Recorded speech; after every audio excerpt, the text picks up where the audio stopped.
Volvemos entonces a cómo estamos hace un ratito atrás, chiquillos. Ahí estamos. Listo, chiquillos. Les pido disculpas fue un error mío, sinceramente. Ahora ya sé cómo hay que ingresar entonces para que la cosa funcione bien en el Zoom, ¿ya? Listo. Entonces aquí empezamos a ver el fee. Pero, la duda que tenían delante, que la podemos sacar al tiro, este es un medio, el fee tenía un medio, chiquillos, me acuerdo que no tenía un medio, ¿no? Vamos a nuestro fee de arriba, ¿ya? No, nuestro fee que inventamos arriba, ¿se acuerdan que inventamos? Pues está en la otra página. No, pues el fee no tiene un medio, aquí está, aquí está el fee. El fee era x y cuadrado z más y cuadrado. ¿Y por qué se nos fue aquí entonces el gradiente? Con respecto a x sería y cuadrado z más 2x. Con respecto a y sería 2x y z. Y con respecto a z sería x y cuadrado. ¿Está bien eso?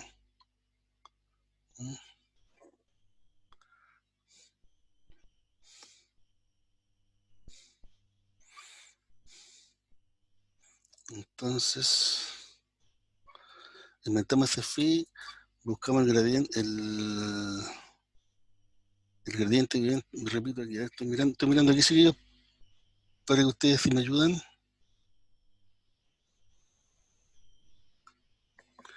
Estamos aquí.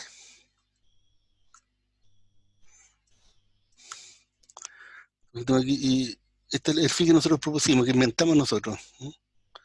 Entonces buscamos el gradiente, que era, repito por último, la derivada con respecto a x sería, esto sería y cuadrado z más 2x, ahí está.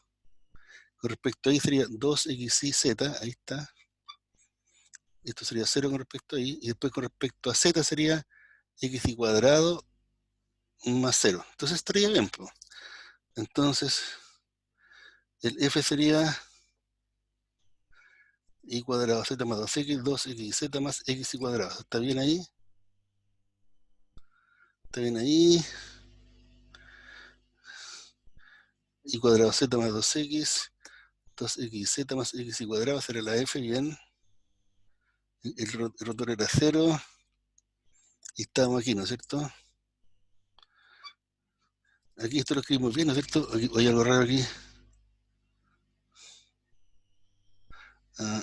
Aquí está la falla. Aquí tenemos una falla, chiquillos. O sea, tengo. Para que lo meta usted en esta historia. ¿O no? X y cuadrado. No, está bien. Este X cuadrado está bien. Aquí donde escribí mal. Aquí está el error, chiquillos. Que yo escribí mal aquí.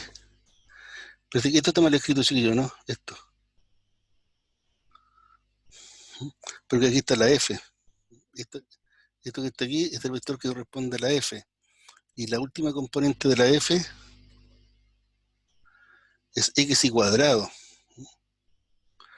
Es X y cuadrado la última componente de la F aquí. X y cuadrado, eso. Entonces acá es X y cuadrado. Yo puse X y Z aquí. ¿Se fijan? Entonces, esto está malo esto. Pero lo vamos a arreglar al tiro. ¿Ya? Entonces esto era... borramos aquí, chiquitito. Entonces aquí era X y cuadrado, aquí. ¿Están de acuerdo, chiquillos, en el error que haya cometido, ¿no es cierto? Sí, profe. Aquí puse X y Z y era X cuadrado. Entonces, vamos a ver en qué nos afectó todo eso, ¿ya? Porque ahí se arrastra el error. Ese problema, cuando uno comete un error en un ejercicio, ese error después se va propagando en lo que sigue, ¿ya? Así que, miremos aquí. Solamente falla en el último, felizmente. Entonces vamos a cerrar el último. Porque este es el que interviene en la última, no. Ya, ahí. Y aquí es donde me di cuenta que había algo raro, justamente. Entonces, aquí borramos, ¿no es cierto? Aquí borramos porque eso estaba mal escrito. Aquí era este x cuadrado. Entonces el phi sería, si integramos con respecto a z, sería x con respecto a z y cuadrado z. Ok. Ahí estaría, ¿verdad? Que queda lo mismo de arriba, porque en la segunda con respecto a y, si integramos con respecto a y, sería y cuadrado medio, entonces sería x cuadrado, listo, no es un problema. Puede haber un error, pero ahí no se está viendo. En el caso anterior se veía el error, ¿no? Aparecía a la vista el error. Entonces, ahora, ¿cómo buscamos el phi? Entonces nosotros vamos, el phi final, este que estamos colocando acá, este phi final, se construye con los phi, con las partes de phi que ya encontramos. Entonces primero miramos aquí, y vamos dando todos los elementos que aparecen en phi que no se han repetido. Entonces partimos con x y cuadrado z, ahí estaría, x y cuadrado z, bien, más x cuadrado, no hay un problema. Pasamos a la segunda phi, y el phi, el término que aporta, es x y cuadrado z, que ya está anotado, entonces no se anota de nuevo, ya está anotado ese término, así que ese no aporta nada. Y el último que aporta con respecto a z, cuando integramos con respecto a z, salía x y cuadrado z, que también lo tenemos, así que ese tampoco aporta nada, ¿ya? Entonces ahí se acabó, por lo tanto eso que tenemos aquí sería entonces el campo escalar buscado. Este es el campo vectorial buscado, este es el gradiente de la función. Listo, chiquillos, estamos bien. Y esto coincide con como preparamos el ejercicio, sale bien.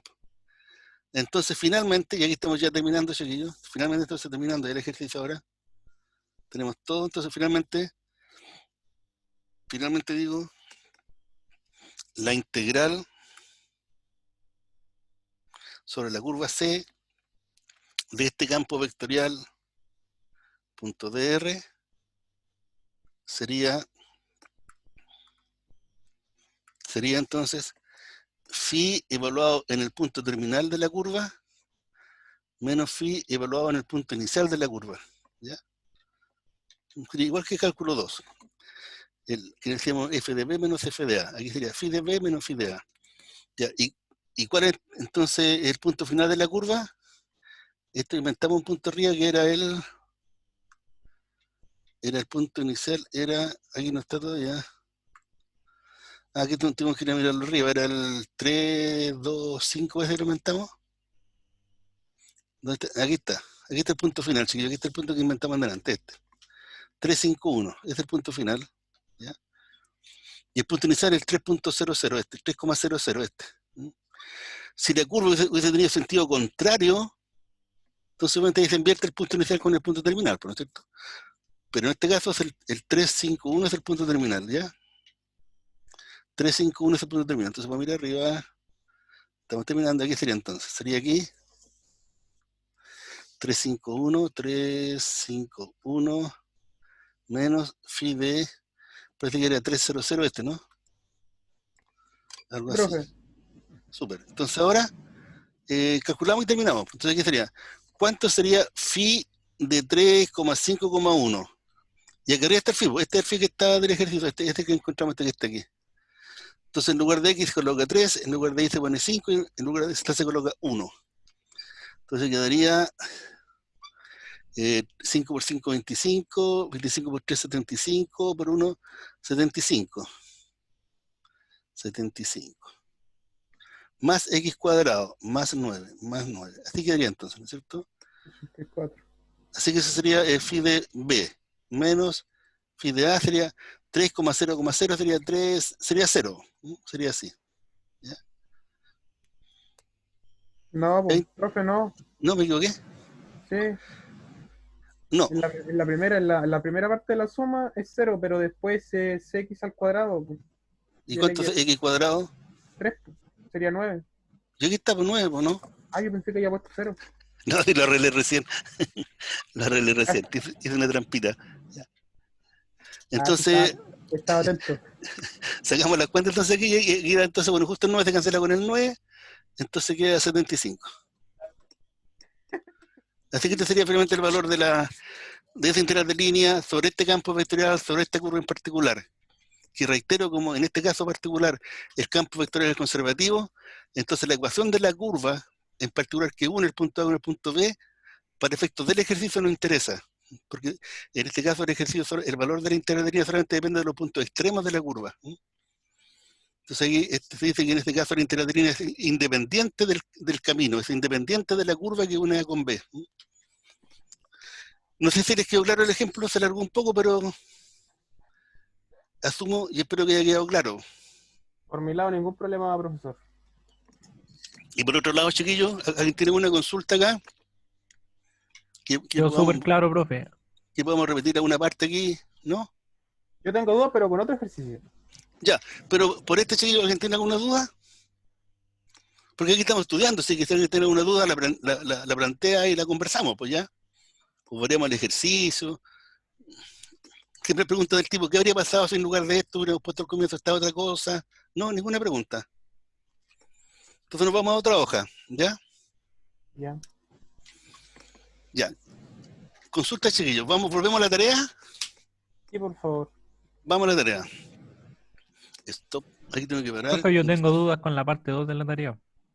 Esta que viene ahora. Vamos acá. La misma duda que tengo yo. Vamos acá. Aquí estamos. Voy al curso. Aquí está la tarea. Esta. Sí. Dice calculando un trabajo usando el teorema de Green. ¿Ya? Bueno, el trabajo viene dado por un integral de línea, ¿no es cierto? Sí. Entonces, usando el teorema de Green, encontrar el trabajo realizado por la fuerza, que ahí se da la fuerza. La voy a anotar por si acaso después. No, pues no podemos anotarla, tengo que hacer otra. ¿No es cierto? Entonces se da una fuerza, se da una curva que está orientada contra el reloj. Ya. Entonces conversemos este ejercicio, ¿ya? Y aquí aprovechamos de conversar más cosas, porque eso es lo bueno que tiene esta sesión, que uno... ¿Dónde estamos aquí, chiquillos? No... A la pizarra.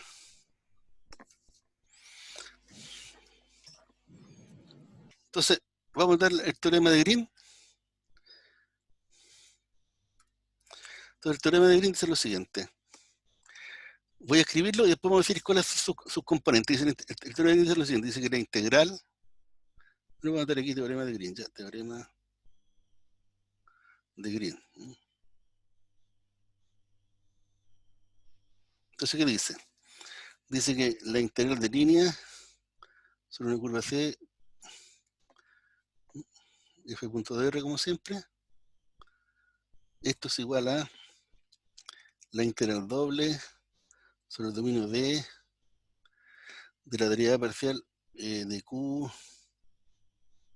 con respecto a X, menos la derivada parcial de P con respecto a Y. Este es el gradiente, entre comillas, de la función f de A. Entonces aquí la curva C, esta curva C, ¿quién es? Es una curva que es cerrada, orientada positivamente, entonces en esa dirección, y el D que está acá, ese que de la integral doble, es la región que está con la curva más su interior. Esta es la región D. A esta se refiere el D que está ahí, ¿ya? Profe, Este es dígame. ¿cómo se puede saber si es positiva o negativa? ¿Cómo se puede verificar? O sea, la dirección positiva de la curva tiene una interpretación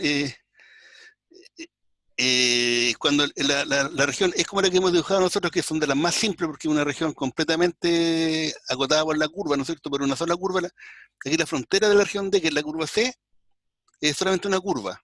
Entonces, cuando es una curva como la que hemos dibujado acá, ¿ya? Entonces la orientación positiva significa contrarreloj, igual que los ángulos que uno dibuja y trabaja cuando aparecen. Entonces, en el sentido contrario a los minutos del reloj, ¿ya? Entonces aquí este reloj, ¿no es cierto? Entonces la idea es que tiene que ir en esa dirección. En esa dirección es positivo. ¿Te acuerdas que así son los ángulos en esa dirección? Entonces cuando la curva, cuando tú caminas la curva, entre comillas camino, ¿cierto? Contrario a la manecilla del reloj, entonces el convenio es que en este caso estamos considerando la orientación positiva de la curva. No sé si eso responde a tu pregunta completamente o no. ¿Y cuándo sería negativa? Cuando en el sentido contrario, porque aquí una curva tiene dos sentidos, positivo y negativo, ¿ya? Entonces, negativo sería en el sentido contrario, o sea, si fuera para acá la curva, orientada para acá, ¿no? Si fuera recorrida en el sentido contrario ahí. Ya, profe. Si lo hacemos en un segmento, que sería el caso más simple, es un segmento así, así. Entonces, cada segmento y cada curva tiene dos formas de recorrerse. Y esa forma de recorrerse se llama sentido. Entonces, cuando esta curva está definida en un intervalo A, B, ¿no es cierto? A, B, ¿ya? ¿No es cierto? Entonces, uno busca la imagen del A. La imagen del A es uno de los extremos de la curva. Podría ser este o podría ser el de arriba. Depende de la situación. Suponte tú que la imagen del A es el de arriba. Esto es RDA. Significa entonces que de aquí parte la curva, ¿ya? De ahí parte la curva. Si a medida que el T se mueve entre ahí y aquí en su intervalo, la curva empieza a generar aquí, los puntos van generando de la curva y termina en este, entonces este sería RDB, ¿no es cierto? Entonces en ese caso esta curva estaría orientada para acá, ¿ya? Y esa sería la orientación de la curva. Entonces la orientación de la curva es la dirección en la cual los puntos de la curva se van generando a medida que su parámetro T parte de A hasta B en su intervalo de definición aquí abajo, ¿ya? Por ejemplo, aquí cuando uno tiene un segmento, así como ese segmento no tiene orientación por defecto positiva o negativa. Ahí no podría hablar de positivo o negativo porque ahí no tiene sentido, uno tiene cómo discriminar si es positivo o negativo, ¿ya? Pero en el caso particular que uno tenga una curva que casualmente es cerrada, cuando es cerrada, ¿ya? Ahí entonces uno tiene un criterio convenido que cuando es cerrada hay una orientación por defecto que vamos a llamar positiva. ¿Y cuál es esa forma de cuando uno recorre la curva? Entonces en el sentido contrario a los minutos del reloj. Entonces esta curva uno la camina así, ¿no es cierto? Si la camina así, ahí estaría entonces recorriéndola en el sentido positivo de la curva, en la orientación positiva, ¿ya? La otra forma que es más etérea, pero también funciona, entonces aquí la curva como es cerrada tiene un interior, tiene una región interior, que es la que está delimitada por la curva, ¿no es cierto? Entonces dice, mire, aquí hay que imaginarse, dice, que si usted se para en la curva, aquí nos paramos en la curva, chiquillos, ya ahí estamos parados nosotros mentalmente en la curva, aquí nuestros pies están en la curva, y nuestra cabeza está hacia arriba, la cabeza sale hacia arriba, es como el eje Z, digamos, sale hacia arriba de la pizarra, de la pantalla en este caso. Entonces si uno camina por la curva, cuando uno camina por la curva, y cuando uno hace esa caminata, la mano izquierda de uno va quedando dentro de la región que la curva delimita, se dice entonces que estamos recorriendo la curva en su sentido positivo. Esa es otra manera más imaginativa quizás, ¿no es cierto?, de descubrir cuál es la dirección positiva de una curva que es cerrada, ¿ya? Porque cuando es abierta, ahí no hay ninguna forma de saber, solamente mirándola, cuál sería su sentido positivo o cuál sería su sentido negativo, ¿ya? Bueno, ahí tenemos todo. Dígame. Es que sabe que, por ejemplo, el ejercicio yo lo calculé ¿Ya? y me dio negativo. O sea, puede que el valor sea negativo, no hay ningún problema.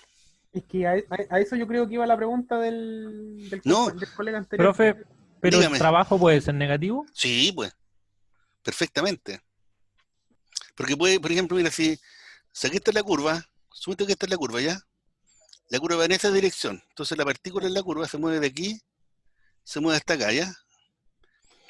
Ahora, puede ser que el campo de fuerza vaya apoyando el movimiento de la curva o vaya en contra del movimiento de la curva. Por ejemplo, mire, supongo que el campo vectorial viene al revés, ya, pero es así. ¿Qué es el campo vectorial, ya? Puedo colocarlo aquí en la curva. Este es el campo de fuerza que actúa sobre la curva donde se mueve la partícula, ¿ya? Mira, ponemos en este punto. En este puntito, ¿cuál sería el trabajo realizado en ese puntito? Este sería el campo vectorial F, ¿no es cierto? Y aquí iría la tangente, voy a borrar esto. Ya, ahí. Y aquí vamos a colocar entonces el R', ese sería el R', porque el R', si ustedes se acuerdan, es el vector tangente de la curva. Entonces el trabajo realizado en ese punto, aquí estamos, solamente nos estamos concentrando en ese punto para no complicar la explicación, ¿ya? ¿Cuánto sería entonces, en este punto P de la curva, cuánto sería el trabajo realizado, ¿ya? Entonces el trabajo realizado, como ustedes saben, en un puntito estamos cortando solamente, el trabajo sería F.D, ¿se acuerdan? Sí. f.d. Entonces, el f, bueno, entonces aquí lo pasamos a que esto sería la norma de f por la norma de d, ¿se acuerdan? Por el coseno del ángulo que se forma. Y aquí sería este ángulo. Entonces, si el ángulo es obtuso, o sea, más de 90 grados, como es el ejemplo que estamos colocando, el coseno en el segundo cuadrante, cuando el alfa está más de 90 y menos de 180, es negativo. Entonces, en este caso, el trabajo realizado en ese punto P que estamos conversando tendría un valor negativo. Porque la fuerza se opone al movimiento de la partícula, no la ayuda. La fuerza se opone al movimiento de la partícula, no la ayuda en este caso. Entonces, por eso ¿cómo se refleja eso en los cálculos que uno hace? Cuando eso pasa, que el campo de fuerza se opone, más se opone que ayuda al movimiento de la partícula, sale que el trabajo es negativo. Así que el trabajo es un número real que puede ser positivo, puede ser cero o puede ser negativo.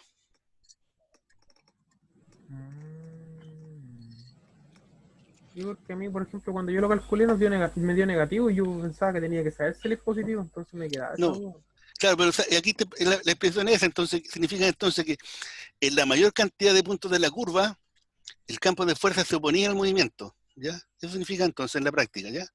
Puede que en alguna parte el campo de fuerza vaya en la misma dirección del movimiento, ¿no? Puede ser eso, ¿verdad? Entonces pueden haber unas que se oponen y otras que apoyan. Entonces cuando sale negativa significa entonces que el conjunto de fuerzas que se oponen es más grande que el conjunto de fuerzas que apoyan, más o menos hablando en forma bien genérica, bien informal, ¿ya? Entonces resumen, el trabajo realizado por un campo de fuerza sobre una partícula que se mueve en una curva puede ser positivo, cero o negativo, ¿ya? Ya. A lo mejor eso es todo lo que tenía que decir con respecto a responder la pregunta, ¿no? No, pero igual todo la aplicación, profe, así no hay problema. Vale, Ahí quedó súper claro, profe. súper.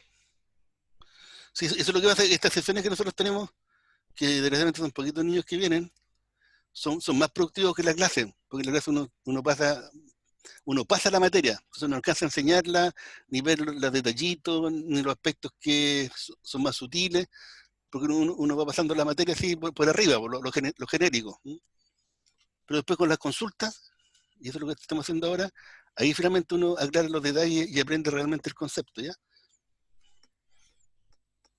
¿Hay más consultas, chiquillos? No por mi lado, porque será mi duda más que nada, que si podía dar negativo, ¿no? Así que la respuesta es que sí, puede ser perfectamente negativo. Entonces lo último que podría hacer, si es que ustedes tienen que hacer, o lo dejamos hasta aquí, pero no quiero dejar de conversarles esto, chiquillos. Bueno, esto lo voy a ahorrar en realidad, esto. Mire, con respecto a la integral de línea que está anotada aquí, esta que está anotada aquí, esta, ustedes van a ver después cuando empiecen a estudiar para la prueba, sobre todo, ¿no? Ahora, que aquí aparecen 3 tipos de ejercicios en general, ¿ya? No siempre, pero en general. Por ejemplo, en este ejercicio que viene en la tarea, decía, usando el teorema de Green, ¿se acuerdan? Calcular un integral de línea, eso era, ¿verdad? Entonces nos dan esto es lo dado, eso es lo dado, eso es lo dado, y nos piden que calculemos esto que nos están dando, pero nos dicen usando el teorema de Green. Entonces si nos están pidiendo usando el teorema de Green, como esto es lo que yo quiero calcular, entonces en el fondo yo calculo esto. Esto calcula 1, esto se calcula. Entonces uno calcula esa integral doble, al estilo de la unidad 1 de este curso. Uno calcula esa integral doble, puede meter coordenadas polares, cambio de variables, lo que uno quiera, ¿ya? Pero lo calcula. Y el valor de este integral doble calculado entonces va a ser igual al valor de la integral de línea que nos están pidiendo que calculemos. Entonces uno calcula el lado derecho directamente y solamente calcula eso, y el valor de ese integral doble va a ser entonces el valor exacto de la integral de línea que está al lado izquierdo. ¿Por qué? Porque por el teorema de Green estas dos partes son iguales. Entonces sería un ejercicio, a veces nos piden, el ejercicio es, dado este integral doble, entonces le dan la integral doble, dan esa integral que dan, ya, dan la integral doble. Dan este integral, entonces dice, da esa integral doble, calcúlela usando el teorema de Green. Entonces, ¿cómo calculo la integral doble usando el teorema de Green? Entonces voy al lado, calculo lo que está al lado izquierdo, y eso es lo que se calcula ahí, y el resultado encontrado está al lado izquierdo, entonces va a ser justamente valor del integral doble medida. ¿Ya?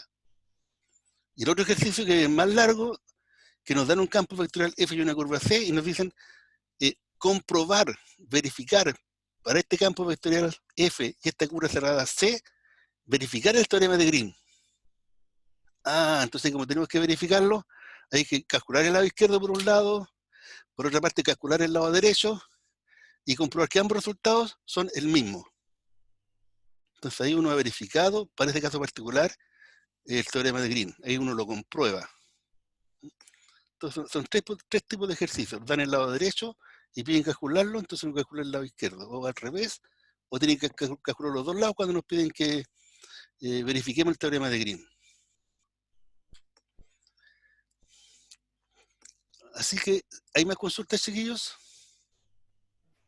Por mi lado, no, profesor. ¿Alguien más, chiquillos? Yo tampoco, profe. Ya.